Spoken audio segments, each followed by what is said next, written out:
اس وقت روئے ارضی پر سب سے بڑی مجرم قوم 10 کروڑ مغربی پاکستانی ہے۔ یہ میں ڈنکے کی چوٹ کہہ رہا ہوں اور بہت عرصے سے کہہ رہا ہوں، اس لیے کہ ہم وہ لوگ ہیں کہ جنہوں نے اسلام کے نام پر ملک بنایا۔ کوئی ملک دوسرا دنیا میں اس وقت اسلام کے نام پر نہیں بنا۔ ہم وہ لوگ ہیں پاکستان بنانے کے لیے لاکھوں جانیں مسلمانوں کی کلمہ گوؤں کی گئیں اور ہزاروں عصمتیں لوٹیں، اور نہ معلوم کتنی مسلمان لڑکیاں اور عورتیں جو ہے رہ گئیں پھر بھی ہمیشہ ہی سکھوں کے پاس، اور وہ آئی نہیں پاکستان اس اسلام کے نام پر۔ اور کیا کیا ہے ہم نے؟ 46 برس ہو گئے، اس کہاں اسلام ہوا؟ لہذا اس سے بڑی مجرم قوم عربوں کے بعد ہم یہ کہہ سکتے ہیں ہمارا عام آدمی قرآن نہیں پڑھتا، قرآن جانتا نہیں، ٹھیک ہے، اپلی ہے کچھ نہ کچھ، اس اعتبار سے ان کے بعد نمبر ہمارا ہے، لیکن باقی پوری دنیا کے مسلمانوں سے بڑھ کر مجرم ہم۔ اور ہم اصل میں نہ صرف یہ کہ خود اپنے حصے کے مجرم ہیں، بھارت کے مسلمانوں کا بھی سارا وبال ہماری گردن پر ہے۔ آج میں چاہتا ہوں کہ اس کو آپ اچھی طرح نوٹ کر لیں۔ بھارت کے مسلمانوں نے، جسے آپ فرض کفایہ کہتے ہیں، نماز جنازہ فرض کفایہ، چند لوگوں نے بھی کسی مسلمان کی نماز پڑھ لی تو سب کی طرف سے ادا ہوگی، کسی نے بھی نہیں پڑھی تو سب مجرم ہو جائیں گے، بستی کے سب لوگ مجرم ہوں گے۔ بھارت کے مسلمانوں نے فرض کفایہ ادا کیا جب پاکستان بنوا دیا آپ کو، اور اس کی قیمت آج بھی وہ دے رہے ہیں، کھلے نعرے لگ رہے ہیں، مسلمان کے 2 استھان، پاکستان یا قبرستان، تیسرا کوئی جگہ نہیں۔ ڈنکے کی چوٹ کہا بابری مسجد کے بعد ایل کے اڈوانی نے، ہم ساری مسجدیں گرا دیں گے ہندوستان کے اندر، کوئی مسجد باقی نہیں چھوڑے۔ ڈنکے کی چوٹ اعلانیہ، یہ سب کچھ ہو رہا، اور یہ نعرے تو نہ معلوم کب سے لگ رہے ہیں، اور نہ معلوم کب سے میں یہاں ان مسجدوں کے اندر بھی اور اپنی تقریروں میں وارن کرتا رہا ہوں کہ کیا وہاں ہو رہا ہے، لیکن ہمارے تو کان پر جوں نہیں ریگتی۔ ہمارے تو وہی دھندے ہیں، وہی کاروبار ہے، اپنا بزنس ہے، اس کے سارے مسئلے ہیں، اس کی اپنی بلڈنگیں ہیں، اپنی موٹریں ہیں، اپنے ٹیلی ویژن ہیں، اپنے کئی کورسز کے ڈنرز ہیں۔ اللہ خیر صلی اللہ، ہمیں بحث کیا اسلام سے؟ تو بتائیے ہم سے بڑا مجرم کون ہوگا؟ آج جو کچھ ہندوستانی مسلمان پر بیت رہی ہے اس کا جرم ہمارے کندھے پر ہے۔ یہ میں جذباتی انداز میں نہیں کہہ رہا، میں تو 2 اور 2 4 کی طرح ثابت کر سکتا ہوں۔ انہوں نے فرض کفایہ ادا کر دیا، اور اس وقت یاد کیجئے مولانا ابوالکلام آزاد، مولانا مدنی، جمعیت علماء ہند کے علماء اپنے تقدس اور اپنے تدین اور اپنے تقوی کے اعتبار سے انکویسچنیبل، کوئی شک و شبہ نہیں ہو سکتا ان کی نیت پر اور ان کے تقوی پر اور کردار پر۔ انہوں نے کیا کہا تھا؟ یہی کہا تھا کہ یہ پاکستان بنا کر تم مسلمانان ہند کو 3 حصوں میں تقسیم کر دو گے۔ 3 میں کہا تھا، 2 میں نہیں، 3 میں۔ حالانکہ بظاہر تو ایک پاکستان بن رہا تھا نا، لیکن یہ مولانا ابوالکلام آزاد کے الفاظ تھے کہ 25 برس سے زیادہ یہ 2 خطے یکجا نہیں رہ سکتے، اور 25 برس کیا، 24.25 برس میں ٹوٹ گیا پاکستان۔ 25 برس پورے نہیں ہوئے، اور ان کے الفاظ تھے یہ کہ 25 برس سے زائد جمع نہیں رہ سکتے۔ 24.25 برس میں ختم ہو گیا، 16 دسمبر 1970 کو پاکستان ختم ہو گیا کہ نہیں ہو، 71 کو۔ بہرحال نوٹ کرنے کی بات ہے، ہم نے کیا کہا تھا؟ میں بھی مسلم لیگی تھا، میں نے بھی نعرے لگائے ہیں، چاہے غیر شعوری دور تھا، ہائی اسکول سٹوڈنٹ تھا۔ پاکستان کا مطلب کیا، لا الہ الا اللہ، فلک شگاف نعرے لگائے ہیں، اور نوائے وقت کا پرچہ انتظار کرتے تھے اسٹیشن پر کھڑے ہو کر، حصار ریلوے اسٹیشن کے اوپر، کہ اب گاڑی آئی اور اب نوائے وقت لیا، اور پھیل گئے پورے شہر میں اس کو پہنچانے کے لیے۔ ہم کیا کہا کرتے تھے؟ جی نہیں، 2 طرف سے پاکستان جو ہے مضبوط پاکستان ہوگا، ہندوستان میں کسی ہندو کو جرت ہوگی مسلمان کے لیے کوئی میلی نگاہ سے دیکھنا بھی؟ وہ سارے خواب کہاں گئے؟ وہ تو حرم ہوئے۔ وہ 2 طرف کا جفا تھا وہ تو ختم ہوا، اس لیے کہ وہ زنبور تو اب رہا ہی نہیں، وہ تو کھل گئی، نوٹ ہی ختم ہوئی وہ مشرقی پاکستان۔ اور حال یہ ہے کہ آپ کی وزیر اعظم بنگلہ دیش نے یہ بھی پسند نہیں کیا کہ بابری مسجد پر جو بیان تھا وہ نواز شریف صاحب کے ساتھ مشترک بیان دے دیں۔ یہ اشتراک بھی دنیا کے سامنے نہ آ جائے کہ مشرقی پاکستان سابقہ اور اس وقت بنگلہ دیش کی وزیر اعظم، اور مغربی پاکستان جو اب وٹ ریمینز آف پاکستان کے تحت صرف پاکستان ہے، اس کے وزراء اعظم نے مشترکہ بیان دے دیا۔ یہ بھی نہیں آنا چاہیے، یہ حال ہے ہمارا۔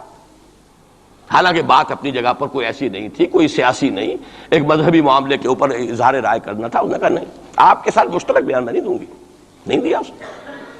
تو وہ جو تھا 2 طرف سے جفا، وہ تو سن 71 میں کھل گیا۔ جو ہمارا حال ہے وہ تو ہونا ہی تھا۔ یہ ملک بنا اسلام کے نام پر، اس کا استحکام ہو سکتا تھا تو صرف اسلام کی بنیاد پر ہو سکتا تھا۔ اسلام سے غداری کی لہذا یہاں تو اب قومیتیں ہیں، یہاں تو اب ایتھنک اور ریجنل اور نہ معلوم کس کس قسم کی اور لنگوسٹک جو ہے نیشنلٹیز ہیں، نیشنلزمز ہیں، وہ جو ایک امت ایک وقت میں بن گئی تھی، ایک قوم، مسلم قوم ہندو کے مقابلے کے لیے، وہ تو ختم ہوئی۔ اور حال کیا ہو گیا ہے، اس سے پہلے بھی کبھی کبھی ہندو مسلم فسادات ہوتے تھے، کیا سندھ سے مسلمان نہیں پہنچ جاتا تھا وہاں ریلیف کے لیے؟ کیا پنجاب سے اور سرحد سے مسلمان نہیں جاتے تھے؟ بہار نہیں گئے تھے؟ کیا کانپور کی مسجد شہید ہوئی تھی 1915 میں تو پوری ہندوستان سے مسلمان نہیں پہنچ گئے؟ آپ کیا کر رہے ہیں؟ مندر گرا دیے، یہاں بڑی بہادری کا کام کیا، مندر گرا دیے، شرم سے ڈوب مرنے کا مقام ہے۔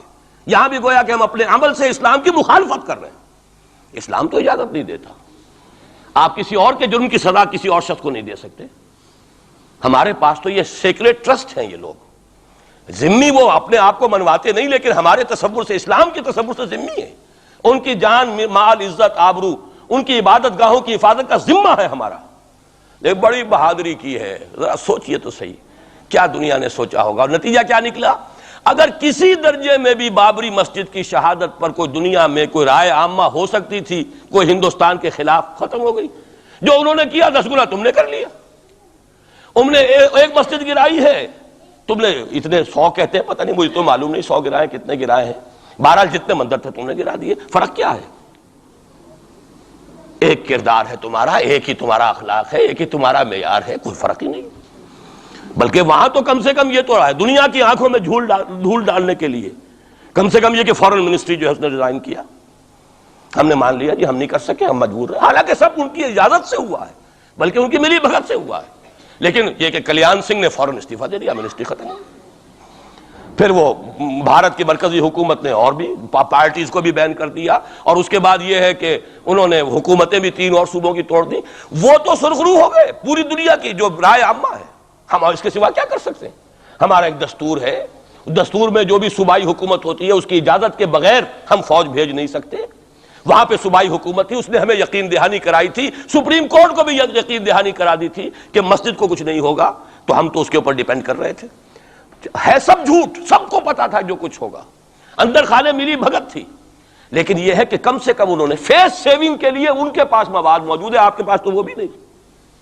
آپ کے تو اخبارات نے لکھا ہے کہ کارپوریشنز کے ٹریکٹرز جو ہیں گئے ہیں گرانے کے لیے، اور وزراء جو ہیں، ایک وزیر کا نادر پرویز کا تو نام آیا ہے، اخبار میں خبر تھی، ہم نے بھی پڑھی تھی، فوٹو بھی دیکھا تھا کہ وہ خود ہاتھ میں پھاوڑا لے کر جو ہے وہ منظر گرانے کے لیے چلے۔ یہ جو صورتحال ہے جان لیجئے، اس وقت میں آپ کو بتانا چاہتا ہوں ہندوستان کے مسلمان پر تو جو قیامت بیت رہی ہے۔ میں نے اپنا ایک تاثر کچھ عرصے پہلے یہاں شد بیان کیا تھا، رہا ہے میرا تاثر، اور وہ ہے اصل میں وہ لاسٹ سپر جو ہے انجیل میں جس کا تذکرہ ہے حضرت مسیح علیہ السلام نے جو آخری کھانا رفع سماوی سے قبل کھایا ہے اس باغ میں جہاں روپوش تھے اپنے حواریین کے ساتھ۔ تو اس میں یہ الفاظ آئے ہیں، میں نہیں جانتا صحیح ہیں غلط ہیں، وہ ایک علیحدہ بات ہے، کہ آپ نے وہ روٹی توڑی اور کہا کھاؤ، eat and this is my flesh, یہ میرا گوشت ہے، کھاؤ۔ اور اس کو کہتے ہیں وائن، کوئی مشروب ہوگا جو بھی ہوگا، ڈالا کہ پیو، drink and this is my blood. میرا احساس ہمیشہ یہ رہا ہے، اس کے بعد کچھ ماند پڑ گیا جب یہاں مسلمان نے یہاں مارا ہے اور کچلا ہے اور زندہ آگ میں جلایا، پھر بات ختم ہو گئی، میرے دل کے اوپر سے وہ احساس ختم ہو گئے۔ وہاں ہندو کے ہاتھوں جب مسلمان کے ساتھ یہ کچھ ہوتا تھا تو پھر جب میں کھانا کھاتا تھا محسوس کرتا تھا کہ میں ہندوستانی مسلمان کا گوشت کھا رہا ہوں اور ہندوستانی مسلمان کا خون پی رہا ہوں۔ یہ ہمیں عیش جو یہاں حاصل ہیں، جو آرام حاصل ہے، جو ہمیں یہاں پر سہولتیں حاصل ہیں، جو معاشی اس کی کاسٹ پر ہے۔ اس نے آپ کو یہ ملک لے کر دیا اور آج تک اس کی قیمت ادا کر رہا ہے، اور ہم جو ہے عیش کر رہے ہیں، گل چھرے اڑا رہے ہیں۔ یہاں جس کے پاس 2 پیسے ہو گئے برقع اتار کے اس نے پھینک دیا کہ معلوم ہوتا ہے کہ یہ تو مفلسی کو چھپانے کا ذریعہ تھا۔ 4 پیسے ہوں، اچھے کپڑے پہنے ہوئے ہوں، میک اپ صحیح کیا ہوا ہو، تو پھر برقعے کی کیا ضرورت ہے؟ اور میں نے شاید سنا ہے آپ کو، مجھ سے تو چند لڑکیوں نے یہ الفاظ کہے باقاعدہ۔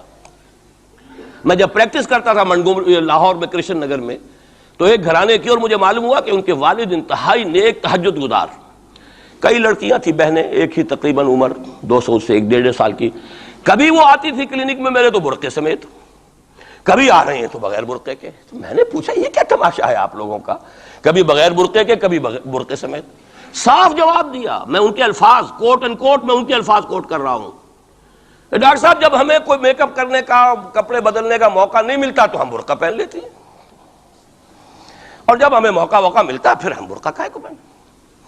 تو گویا کہ اس کو چھپانے کا ذریعہ برقع ہے کہ کپڑے میلے ہیں، میک اپ نہیں کیا تو لہذا برقع پہن لیا جائے۔ یہ ہے حال پاکستان میں اسلام کا جو ہم نے بنایا ہے۔ تو میں جو کچھ دیکھ رہا ہوں وہ یہ ہے کہ ہندوستان میں تو قیامت، اب وہاں جو آفیشیل فگرز ہیں 1000 1200 کتنے ہیں، لیکن کم سے کم 10,000 آدمی، اور اب یہ چین ہے فسادات کی۔ کل کے اخبار میں احمد آباد کی تھی، کبھی کہیں ہے کبھی کہیں ہے، اور واقعہ یہ ہے کہ تبصرے یہ ہو رہے ہیں کہ ہندو فنڈامنٹلزم از آن دی رائز۔ یہ جو کچھ ہوا ہے، جتنا بھی اس کے اندر ان کو گرایا گیا ہے، ان کی حکومتیں گرائی گئی ہیں، اس سے انہیں تقویت حاصل ہو رہی ہے۔ They are getting stronger and stronger. Congress کے لیے اب اپنی جو ہے جان بچانی مشکل ہے، اور اس وقت سب سے بڑا ان کے لیے جو ہو گیا وہ یہ ہے کہ وہ کمیونسٹوں کی سپورٹ کے بغیر چل نہیں سکتے، اور کمیونسٹ جو ہے وہ ان کی جو اس وقت وہ امریکہ کے زیر اثر جو اپنی اکنامک پالیسیز چینج کر رہے ہیں اس کا ساتھ دینے کو تیار نہیں۔ تو یہ ڈائلیما ہے۔ فنڈامنٹلزم اصل جو چلا ہے وہ ہندوستان میں چلا ہے، بدنام پوری دنیا میں مسلمان ہو گیا، لیکن اب اس کا میں بلیم نہ امریکہ کو دے سکتا ہوں نہ کسی اور کو۔ یہ تو اے باد سبا ہم آوردہ توستی، ہمارا اپنا کیا دھرا ہے۔ یہ 1925 یہ جو دوسری جماعتیں ہیں، وی ایچ پی ہے، وشوا ہندو پریشد، یہ اس کی ایک ذیلی تنظیم ہے، جیسے جماعت اسلامی کی ذیلی تنظیمیں ہیں اسی طرح کی ذیلی تنظیم ہے۔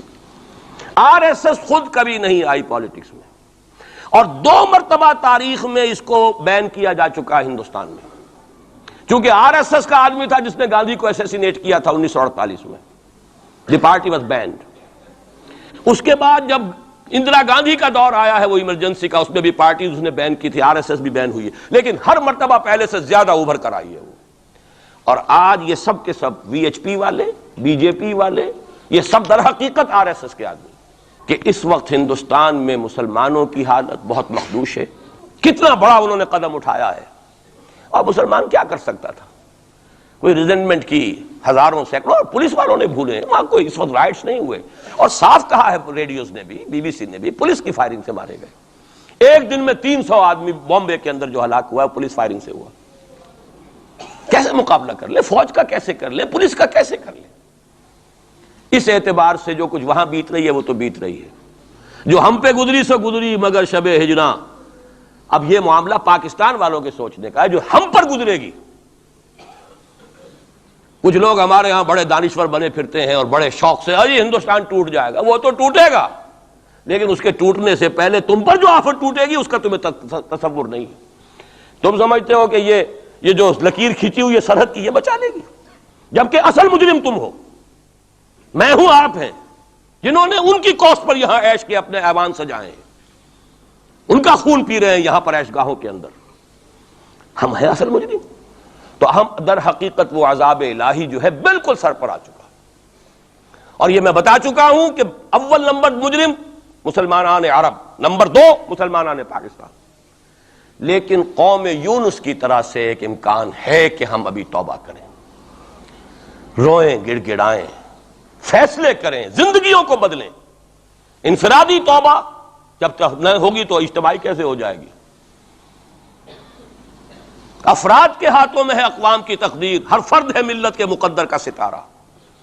ہماری بیماری کیا وہ کر دے، میں بیٹھا رہا ہوں، میں تو اپنے دھندے، اپنی دکان، اپنا کاروبار، اپنی فرم، اپنا پروفیشن، میں تو اس سے نہیں لوں گا، اور لوگ کر دیں، بہت کریں گے، کچھ تھوڑے سے چندے دے دیں گے، بس بہت ہے، باقی ہمارے عیش، ہمارے کاروبار، ہمارے پروفیشن، ہم اس سے وقت کیسے نکال لیں؟ کیسے ممکن ہے؟ پھر کسی کے ہاتھ میں ہاتھ کیسے دے دیں؟ کسی کو امیر مان لیں، اس کا حکم مانیں؟ جبکہ دنیا میں جیسا کہ میں نے عرض کیا وہاں کیا ہوتا ہے، آر ایس ایس کے اندر اگلا امیر بھی وہ منتخب نامزد کرتا ہے پچھلا امیر، اور اپنے پاس رکھتا ہے ڈکلیئر کر کے کہ میرے بعد یہ ہوگا، تاکہ ٹریننگ اس کی زندگی میں لے لے، اور نظم چل رہا۔ 25 لاکھ اس وقت ان کے والنٹیئرز ہیں پورے ہندوستان کے اندر۔